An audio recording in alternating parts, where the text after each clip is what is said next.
Hello, and welcome to Shedding the Bitch Radio, where you can discuss, debate, and get advice on how to discover and shed the bitches of fear, insecurity, self-doubt, and negative mindsets so you can realize your dreams and life purpose and create and accelerate the riches you want in life. Join us here live every Tuesday at noon Eastern and dialogue with us at 818-572-2910. You can also chat with us at Blog Talk Radio /SheddingTheBitch or share your stories on our website at sheddingthebitch.com. Whatever the bitch is that's holding you back from living your life to the fullest, it's not worth giving up the riches in life that you deserve. So call in now and let Bernadette Boas know what's holding you back. 818-572-2910. Good day, everyone. Welcome to Shedding the Bitch Radio. Yes, I am Bernadette Boas, and this is your Ask Me Anything episode, which I, once a month, the first Tuesday of the month, will gather up the questions, stories, or challenges that you've been posting. Maybe it's on Facebook, Twitter. A lot of you DM me in Facebook. You'll send me a LinkedIn message, or you just emailed me directly at BernadetteBoas@ballofireinc.com. And I answer you right away, provide those tips, pieces of advice, maybe some tough love that you might need to hear so you can take action and continue moving forward. But as I gather them up, I also bring them right here into the Shedding the Bitch Ask Me Anything episode so we can drill into it a little bit deeper. Maybe you want to join in on the conversation and at the same time share to the broader audience who might also be dealing with the same type of situation, question, or challenge. Maybe it's even an opportunity. So that's what we will be getting into today. And I have several questions from you, of which all kind of center around business, owning a business, starting a business. At the same time, for you career professionals that are out there, all the tips and advice that I share are very transferable, whether I'm talking corporate professionals and their challenges, that's relatable into owning a business and vice versa. So everyone gets taken care of and gets some really actionable tips and strategies that they can be using today in order to, like I said, continue moving forward. But before we get into all that, I want to welcome anyone that is new to the program. Thank you so much for joining in. You might be listening to us on blogtalkradio.com on our Shedding the Bitch radio channel, or you might have downloaded us on Apple Podcasts, maybe Stitcher, maybe Simplecast, or any of the streaming services, as well as you might be watching on our YouTube channel, our Shed the Bitch TV YouTube channel. So wherever you are joining in, thank you so much if you are new to the program. And for those of you who are coming back, maybe once, maybe twice, maybe on a regular basis, thank you. We couldn't do it without you. And thank you for all of your likes and your follows and your ratings and your comments. And please continue doing that. Share it with your friends. Definitely get out there and do some likes and follows and ratings. Because it just helps for us to expand our audience and reach more people so we can help them create the riches in life that they deserve as well. So thank you all very much for that. I want to thank Parker House Virtual Services. They are sponsoring this particular episode, and they are a full-service virtual assistance and social media company. And they serve small to corporate-sized clients, and actually they're my personal assistants, and you can always reach them at deborahparker.va@gmail.com and tell Deborah hi for me. All right. Okay. Let's see. Let's see what we want to get into. I do want to mention that if you are, even as you're listening to this, as you're watching this, something gets stimulated in regards to a question, story, or challenge you might be having, don't hesitate to reach out even now. You can go down, if you're listening on Blog Talk Radio, you can scroll down into the chat function. Of course, you can, again, DM me on Facebook, send me a LinkedIn message, or email me directly at BernadetteBoas@ballofireinc.com. And I usually start off our shows, for those of you that are new, with a rich question, which is based on and sets the foundation for our discussion. Yet today is all about your questions. So we really don't need to be doing that. So each one of these questions that you've provided me will, give you some idea of what it is that you can leverage from those questions and from the advice and tips that are received. Okay, let's see. Going over the list of questions first, so you get an idea of what we're going to be talking about. One individual, she was asking about what can she be doing now while she has a job to then get ready for then starting her own job. So we're going to just talk about that. And then I get this question somewhat often, but it was just brought up recently in regards to how can I ask my boss to get me a leadership coach, get some coaching for me. What do I need to tell them? What do I need to, ask for? What do I need to know about it? And then a young woman reached out to me and we had a phone call last week in regards to how do I effectively reach out to prospective clients without it being, like ugly and salesy and a cold call and something that they just kind of don't even pick up the phone or respond to my emails. How can I do that more effectively? So I do get responses and I do kind of get that connection that I'm looking for. All right. I want to just lastly, before we dive in, mention some of the great programs that we've had and the great guests that we've had over the last several weeks. Last week, we talked to Jason Wright of Intentionally Inspirational. And he talked to us about fueling your fear or turning your fear into fuel in order for you to really use what you're scared of, maybe what failures you've experienced in your life, and what adversities and challenges you've overcome and how you've turned those into and how to turn those into fuel so you can continue to thrive and prosper and move forward and achieve the goals that you have for yourself. So that was an awesome conversation. And again, both of them, because I both broadcast on any of your podcast streaming services, as well as we videotape them and put them right into our Shed the Bitch TV channel on YouTube. So check those out. Be sure to subscribe and follow and like and all that kind of good stuff. And then we had talked to Cheryl Johnson about the fact that failure is not an option. It is critical to your success for you to fail. All right. And a lot of people don't like that word, but it's a critical experience to embrace is failure. And then we talked to Tammy Lynn Guns all about navigating obstacles with ease. And she was a hoot. And she automatically kind of put you into an easy, relaxed, fun, and casual state of being in our conversation. So be sure to check her out if you want to really understand how to kind of deal with everything, but do it with ease and grace. So that was a great conversation as well. Shed the Bitch Radio, you can find it on Blog Talk, on Apple Podcast or iTunes, any of your streaming services, and again, on our Shed the Bitch TV YouTube channel. Okay? All right, so let's get into this. Let's get into it. Your questions and my tips, advice, and sometimes tough love.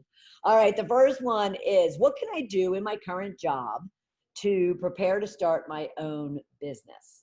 Now, what I found so brilliant about this is the understanding that this individual has, that she has, in regards to the stability and the opportunity she has in keeping her current job while wanting to dip her toe into figuring out how to start her own business. And I'm seeing this a great deal, as probably many of you are right now, with everything that is going on. Maybe you have lost your job.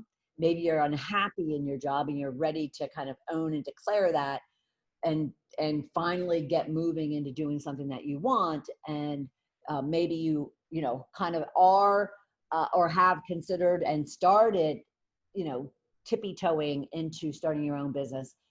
but you also are pulling back because you really want to make sure that you do it right.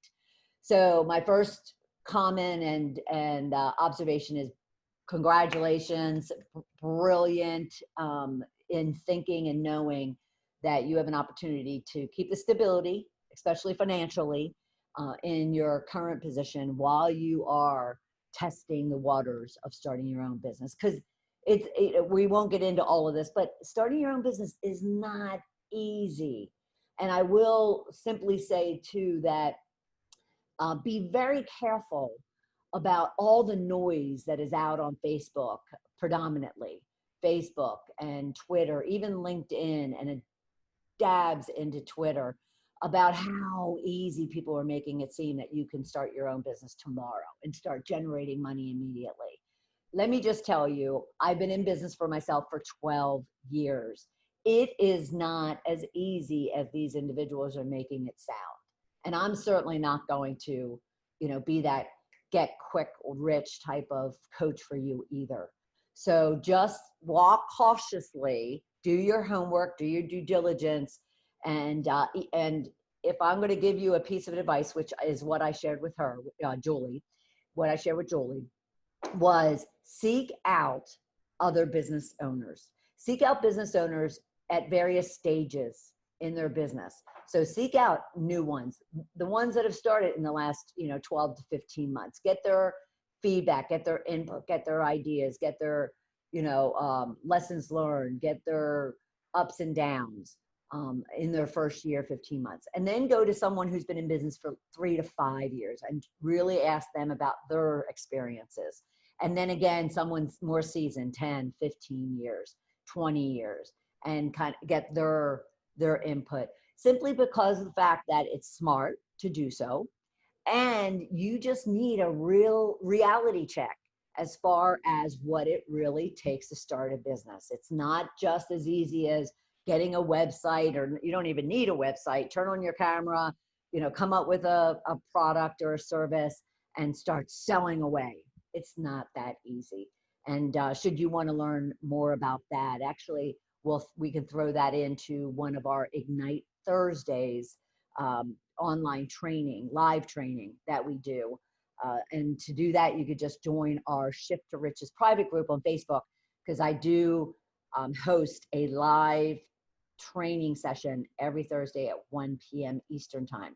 And we pick kind of these subjects that are really top of mind to all of you. And I dive into them and make sure that you do have some very actionable tips and strategies, tools and techniques to address them. Okay, so that would actually be a great topic for one of those. So Julie and everyone else who is considering starting your own business and you do currently have a job, keep your job, keep that financial stability, and block out time in your schedule, whether that's evenings, you get up a little earlier before you go into work, or maybe it's on the weekends, where then you are putting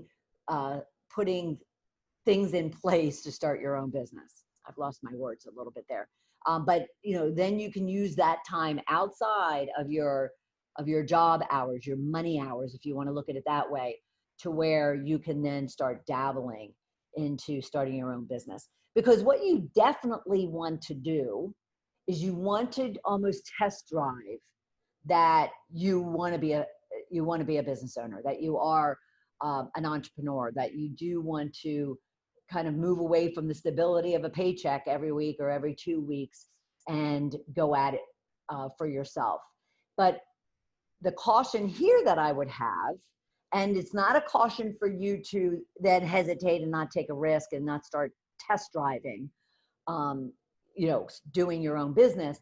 I just want to make sure that anyone out there is aware that the idea that you might initially come up with for a business may not be the idea or the business opportunity that's really going to drive you to get up every day and work your tail off and go out and kill, because as a business owner, in order to eat, you need to go out and kill.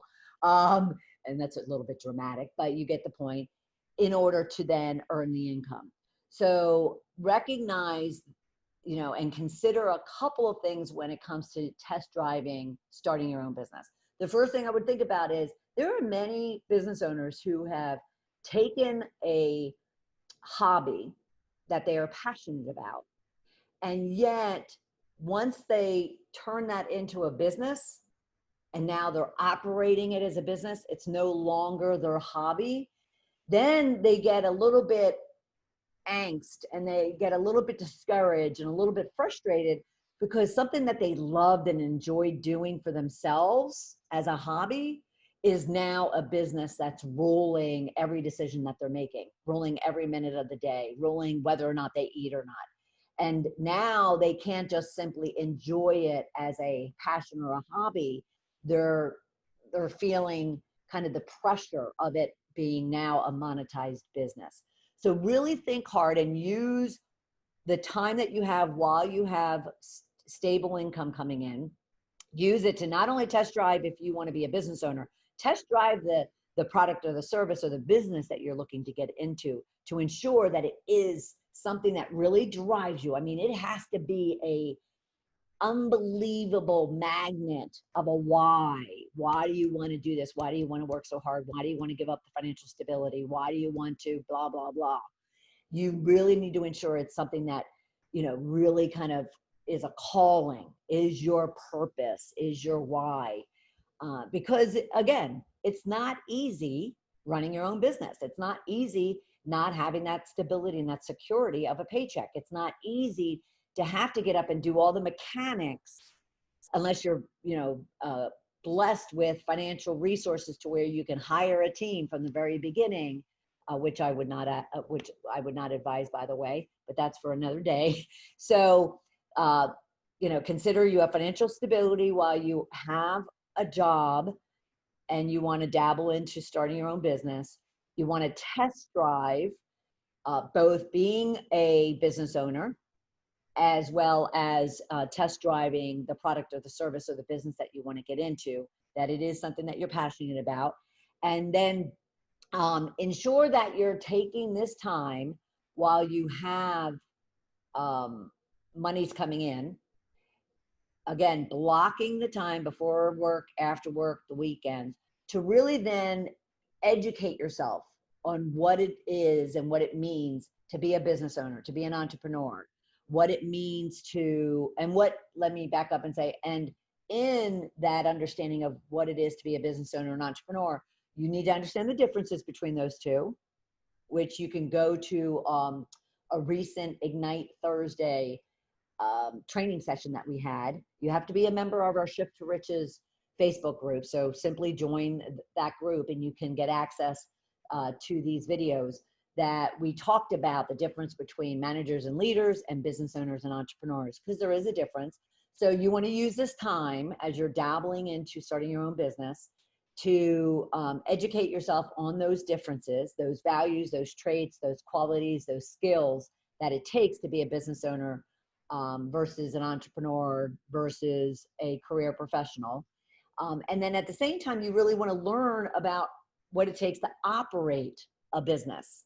Because at first you're going to be a manager. At first, you're leading yourself, so you can consider yourself a leader, but you really are going to be doing the mechanics, the tactical, the technical, the administrative, the, operational side of a business before you are able to then delegate and hire and build a team and then move yourself out and move yourself into more of a leadership role.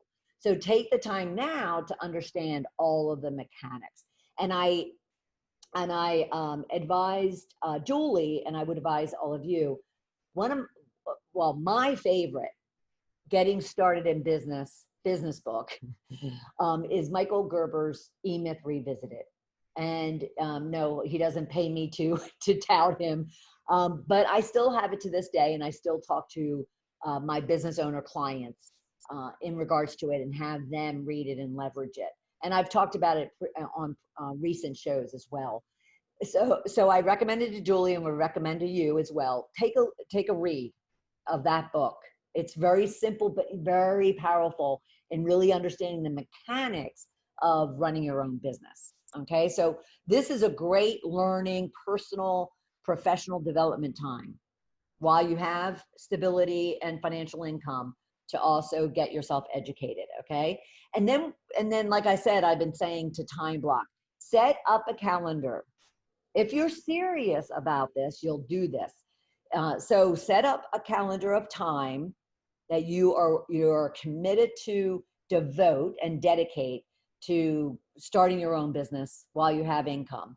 Block that time out. Consider them appointments where you keep them as a commitment to you that you're going to use this time for whatever stage you're at to really test drive and work your way into starting your own business. So definitely do some time blocking there. And then what is going to be huge for you is start reaching out. If you don't already have a posse, a tribe, a mastermind, or a circle of influence, you can consider them all the same. I tend to call them circle of influence. Then start building it. Start building those people around you that will provide you mentoring, coaching, education, provide you support, soundboarding, masterminding, strategy, accountability. It will be huge as you go and start your own business, ensuring that what you're committing to and what you're saying actually gets done, and the plans that you're creating and executing actually get accomplished, and the challenges and the issues, the roadblocks and the opportunities that are all of a sudden being thrown at you are being addressed and being looked at.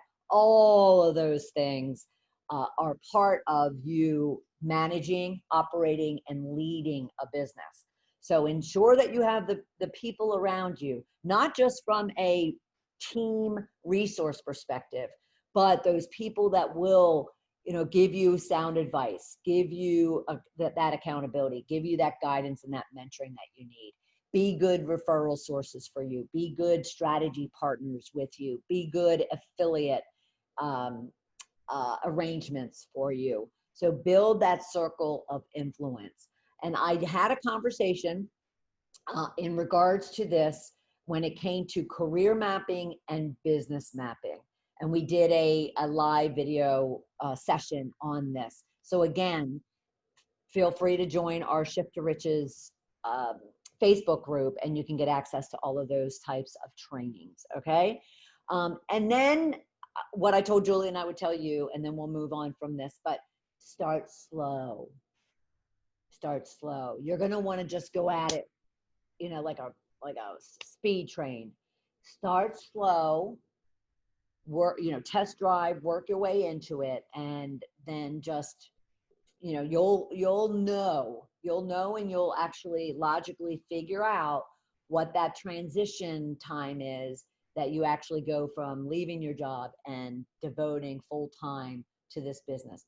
At the same time, I really want to ensure that should you start test driving and should you start realizing that maybe this is not the path that you should be taking, sweet!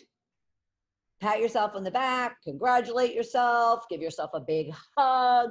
It's awesome that you were able to use this time with little risk, financially, time-wise, anything, to figure out whether or not being a business owner is for you.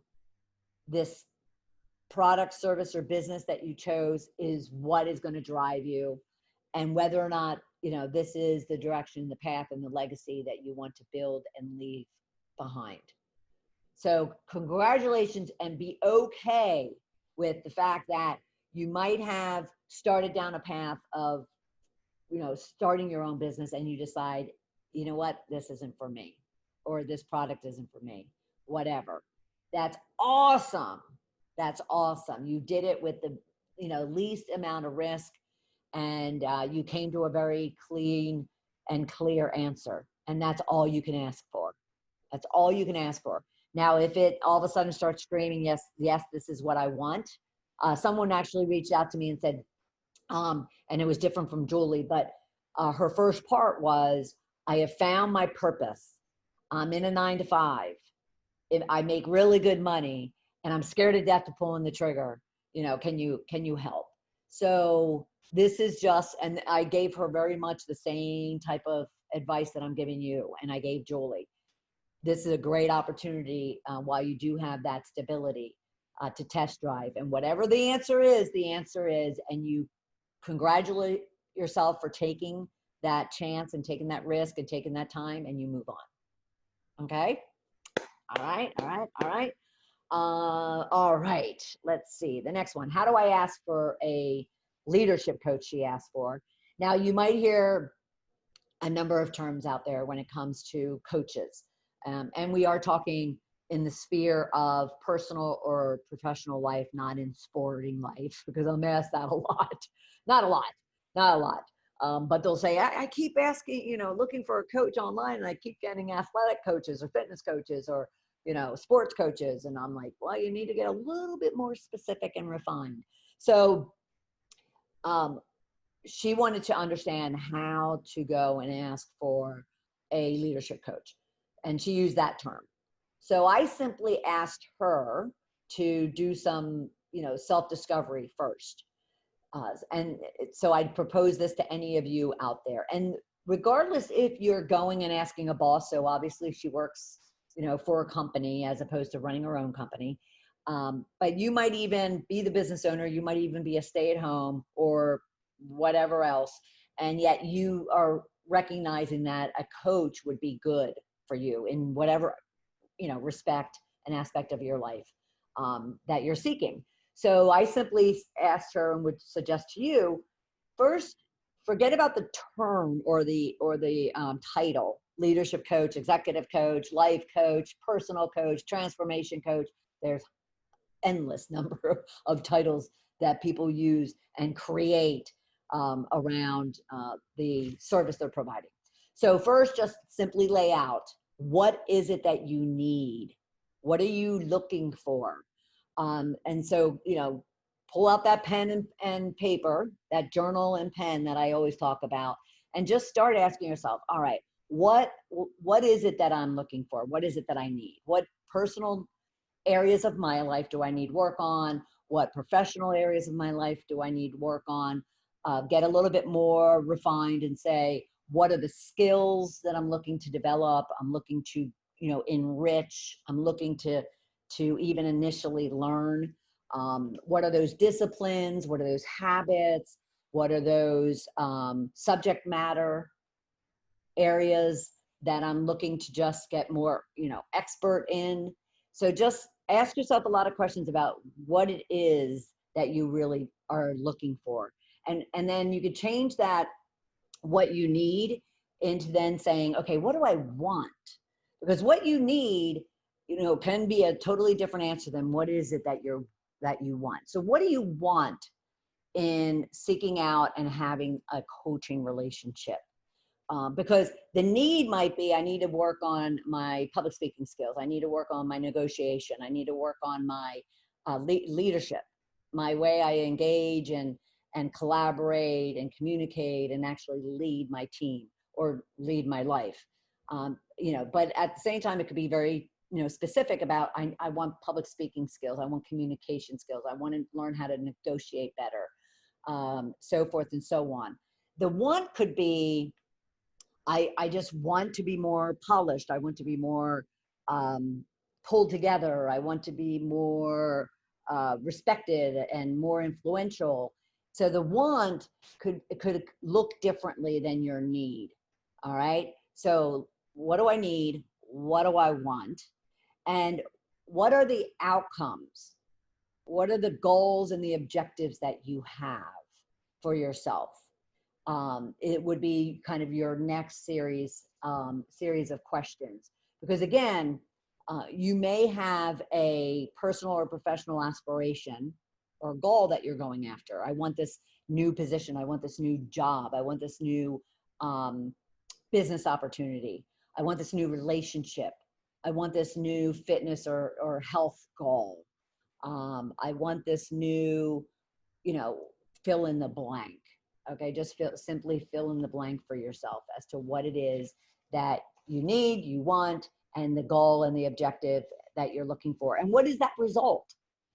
now you're getting a little bit, here you're getting a little bit more and more refined, right? You have this goal that, is going to be very general at first. And then of course, as your coach, I would say, okay, turn that into a very smart, specific goal. So what are the specifics about it? The measurements of it, the actions you're going to take around it. Is it realistic? And what is the timetable?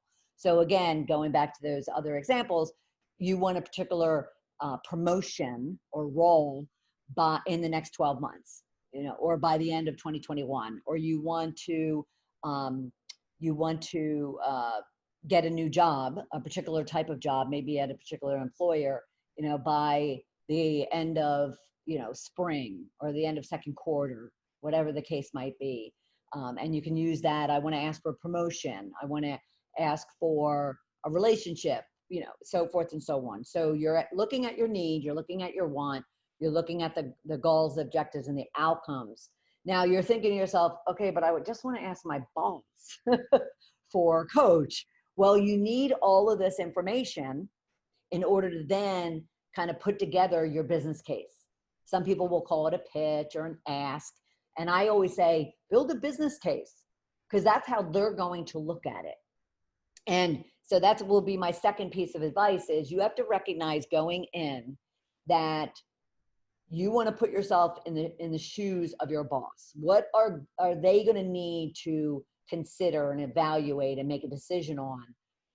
And what is going to cause them to object or say no or reject? I have a hair all over me that's driving me crazy. I'm sorry. So what is that? That mindset of your boss? Because if you can get into his or her head and mind and agenda and objections, then you could build the case to react and respond to those even before they bring them up. So if you really sit down and look at this, in a complete 180, then you're going to be able to look at all the things that you're going to respond to. You're going to need it to respond to, because these are going to be the questions that they ask. Okay. So I want you to really look at let's just say, what is Joanne going to be thinking about when I go and ask for a coach? Well, she's going to be wanting to, the first thing in her head is probably going to be, okay, how much is this going to cost me? Or it's going to be, well, we don't hire coaches, or I've never hired a coach. I don't even hire a coach. So why would I even consider hiring someone else? These are all this is the conversation you need to have with yourself, because this is going to be what's going on inside someone's head. Not everyone's head. Some are very, kind of on top of why a coach is going to be very beneficial to one of their employees or to themselves. But you also want to look at, okay, what am I going to get hit up with as far as objections? So they're going to be looking at those things. So you really want to understand for yourself first, what are those challenges? What are those opportunities? What are those gaps that I have that then would lend itself greatly to benefiting from coaching? And what are those benefits? And what are those outcomes? What is that commitment I am willing to make? And how am I going to contribute to this so-called coaching arrangement? And how, more importantly for your boss, is going to be not even how much it's going to cost. It's going to be, what is it I'm going to be able to learn, embed, take action on, and contribute to my current role, either in my role as a team member, my role as a boss, my role to my boss. How is everything that I'm going to learn going to contribute to the opportunity and the growth and the development of the team and the results of the team? So all of this is going to then get wrapped up in you kind of painting a story around why coaching would be a vital, valuable, invaluable, and opportunity for not only yourself, but for your team, your boss, and the company as a whole. So all of these, pieces of information get pulled together into a business case of which you share, in regards to a story. And what I mean by that really quickly is you might have a scenario, you might have a situation, you might have a recent experience or encounter that would help your boss. Maybe your boss even knows about it, or they would at least relate to it as you go to share your story, that it would easily help them picture why coaching might be a great opportunity for you. And we all relate to stories as opposed to a bullet list of of reasons, facts, benefits and results, challenges. So if you know your boss, if you know how they relate, if you knew how they communicate, if you know how they process information, some of them will be more visual, will be more relatable to stories. Some are those bulleted people. Just give me the facts, just boom them off, that business case so I can make a decision. Others want to really live in it, get into it, relate to it. So you need to pick and choose how you package all of this information so you can, present it to your boss. Now, before you even do that, here you're gathering all the facts and the figures, you're wrapping it up in this pretty bow. You also could go and do your own research first as far as the cost of a coach. Are there any other coaches being utilized within the company? Are there any other peers or team members or senior managers that have bosses or that have coaches? And so do some research internally as well. Go to HR and find out, is there a personal professional development program that includes coaching, mentoring, sponsorship, advocates, which we talked about a few weeks ago as well, and had a Ignite Thursday training session, of which if you join our Shift to Riches group, you would have access to that as well. So go and ask and see if there is programs, there is a budget, and find out, ask specifically, how does that then pertain to me? How can I leverage that opportunity, that benefit that they might have within the HR department, the learning and development department?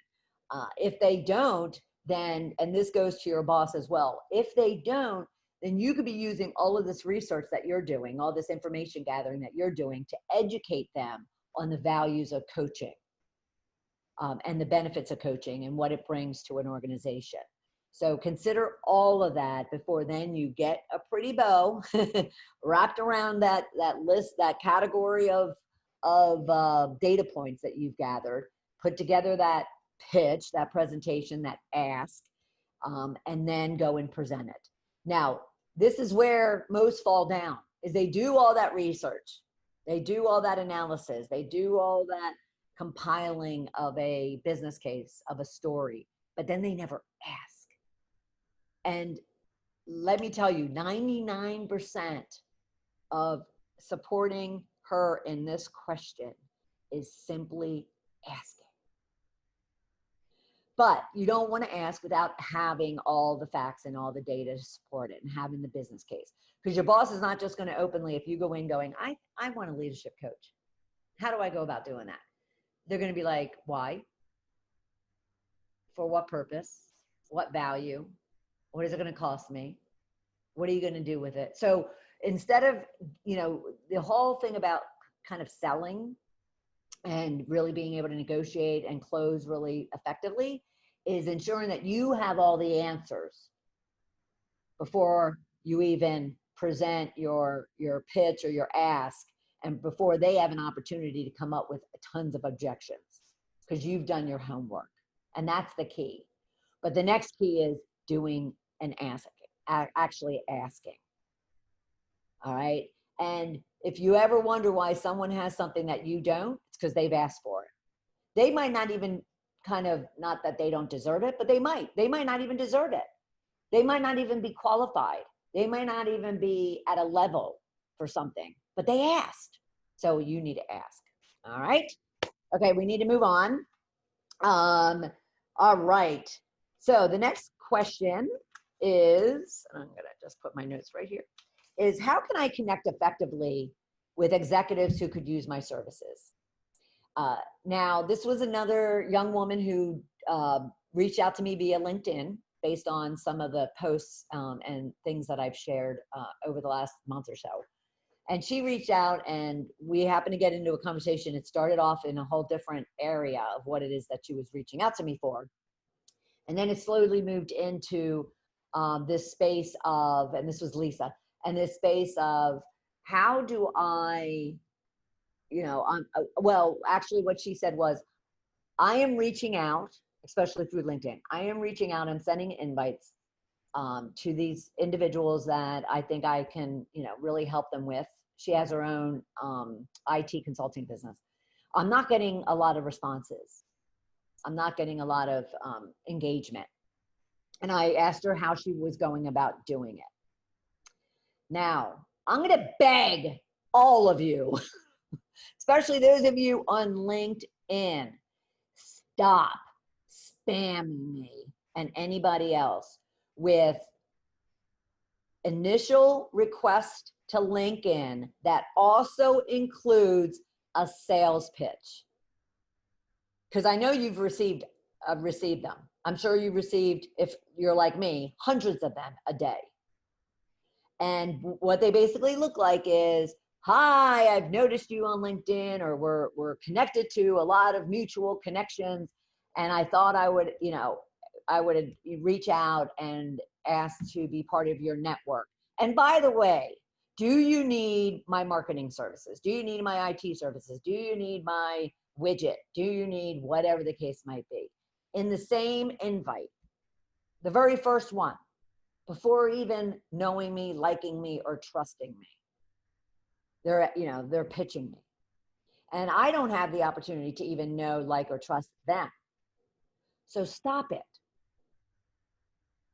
And now I'm not saying that this was the path Lisa was taking, and it was not. However, I could see that she or anybody else would kind of go down that based on what they see on LinkedIn as to what's going on, as to what they see in their message stream. And it's exhausting having to at least say, happy to link in, no thanks. Happy to link in, no thanks. Happy to link in, no thanks. Because that is what's happening to me. I'm not going to engage on your ask before you've even, or I've even hit the connect button, the link in button. I'm not going to do it. And no one, and I should say, majority of other people are not going to do it. So stop. So what I told Lisa was I gave her a few ideas, and I'll give you the same. So first, keep that like, know, and trust in mind.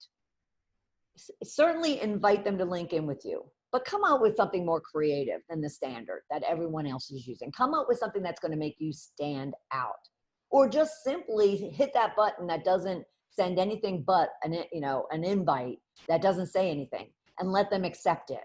And once they do, then spend time kind of getting to know them. Go through their posts, go through their articles, go follow them, like their posts, comment on their articles authentically, by the way, authentically. I mean, actually read it, actually engage with it.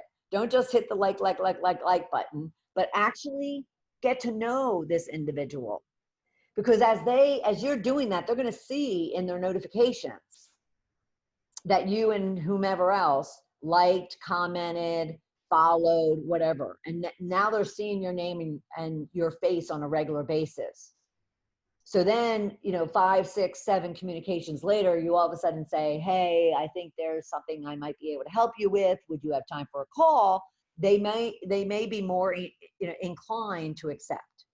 All right. So I'll get off that soapbox about that, but please, better etiquette on LinkedIn.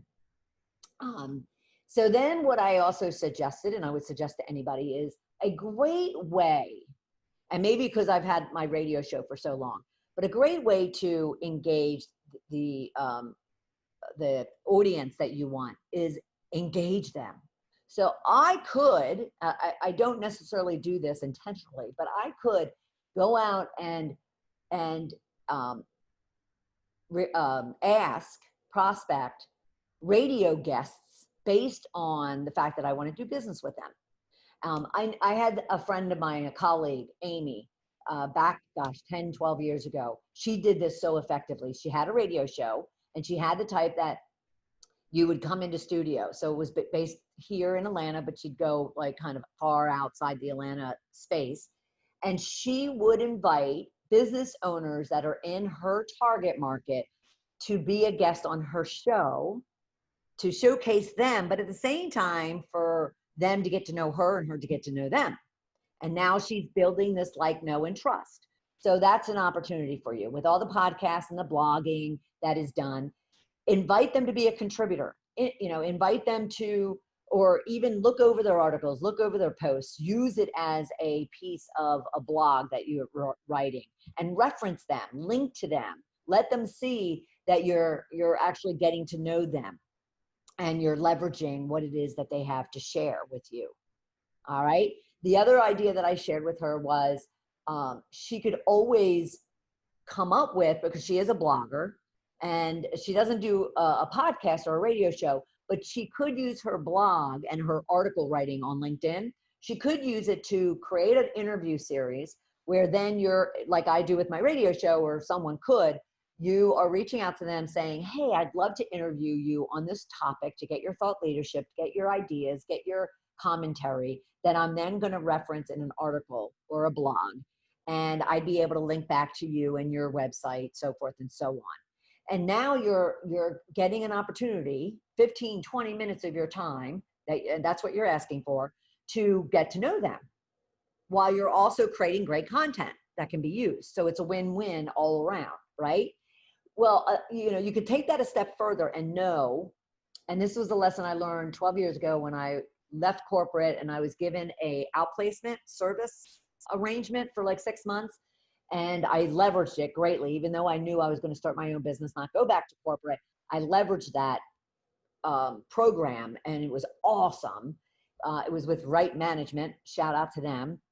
And so the one thing that they taught me, and this goes to those of you looking for a job, and maybe you're desperate for a job, but it also goes to somebody like Lisa, who has her own business and looking for engagement and building her list of prospective clients. Is the other thing too would be, no one is going to pick up a phone when they have an idea that the person on the other end is seeking a job. Now, you might not even be seeking it from that person, but that's how they're kind of, processing it. They're saying to themselves, oh gosh, I don't know about a job. I don't know about a company. I don't know how I'm going to be able to help this person. So if I don't answer the phone, I won't disappoint them. And I won't stress myself out. So no one really wants to respond to that. No one wants to respond to a cold call of you just pitching them before you even know them. The know, like, and trust goes to whether you're looking for a job or whether you're, looking for clients. So instead, this goes for your job person and your, prospective client person. Instead, reach out to individuals, managers, hiring managers, prospective clients, and say, hey, I'm looking for your thought leadership, your ideas, your take on what's going on right now in blank. So those of you looking for a job, you could be picking up, instead of asking for if they know anyone, do you know of a job? Do you know anybody that has a job? You're not going to get the response that you want. Instead, say, hey, can I pick your brain for 10 or 15 minutes to really understand the marketplace out there? Can I pick your brain for 10 to 15 minutes to understand what problems, what challenges are going on out there in the employment space or in the, in running a business space? Come up with something that you can engage them for their thought leadership, their ideas, their strategies, their commentary, as opposed to you're asking them for something when they don't even know you. So it goes back to like, know, and trust before you ask. Okay. So that is basically what I had, that I had mentioned to Lisa as ideas that she could be using to really kind of connect with the prospective clients that she wants without it being so ask, buy from me, when they don't even know you. Okay. All right. So as I mentioned, If you, as you know, we're talking through this, have a question, story, or challenge that you're dealing with, at any time, post them out on Shedding the Bitch radio on blogtalkradio.com. You can put them right there in the comment section. You can Facebook me at any time on Shedding the Bitch. You can DM me in Facebook. Send it a private message on LinkedIn or email me at BernadetteBoas@ballofireinc.com and let me give you the tips, advice, and the support, maybe tough love that you need in order to move forward. All right. And from there, I would just wish you a beautiful, rich week. And I will have you right back here next Tuesday at noon Eastern time for another episode of Shedding the Bitch Radio. Thanks, everyone. Bye. Thank you for listening to Shedding the Bitch Radio with Bernadette Boas. Join Bernadette every Tuesday at noon Eastern as she helps you shift your bitches to riches. And the dialogue is always going on at sheddingthebitch.com. See you next week.